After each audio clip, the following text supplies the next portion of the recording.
தங்கக்குட்டி, இங்க என்ன பண்றீங்க? மைக்குக்காரரே, எப்பவுமே நீங்க தானே கேள்வி கேட்பீங்க. இப்ப நான் கேட்கட்டுமாங்க? சரி கேளுங்க. டாக்டர்லயே ரொம்ப பணக்கார டாக்டர் யாருன்னு சொல்லுங்க.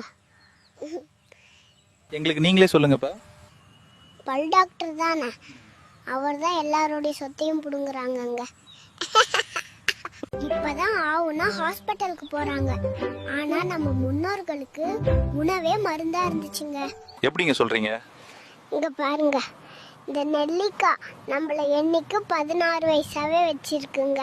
இதயத்தை பழமாகறதுக்கு செம்பருத்தி, மூட்டு வலிக்கு முடக்கத்தான், மூக்கு சளிக்கு கற்பூரவள்ளி, அப்புறம் வாய்ப்புண் வயிற்று புண்ணுக்கு மணத்தக்காளி, ரத்தத்தை சுத்தமாகறதுக்கு அருகம்புல், மாரடைப்பு வராம இருக்க மாதுளப்பழம், கேன்சருக்கு சீத்தா, ஜீரணத்துக்கு அண்ணாச்சி, அப்புறம் மூளை பழமா இருக்கிறதுக்கு பப்பாளி, சிறுநீர்ல கல் இருந்துச்சுன்னா அதை போக்குறதுக்கு வாழைத்தண்டு, இந்த கீழா நெல்லி மஞ்சகாமலைய சரி பண்ணும். நம்ம முன்னோர்கள்லாம் இதை சாப்பிட்டு நோய் வராம இருந்தாங்க. ஆனா நம்ம நோய் வந்தா மட்டும் இதெல்லாம் சாப்பிட்டுறோம். உணவே மருந்துன்ற காலம் போய் மருந்தே உணவுன்ற காலம் வந்துருச்சு.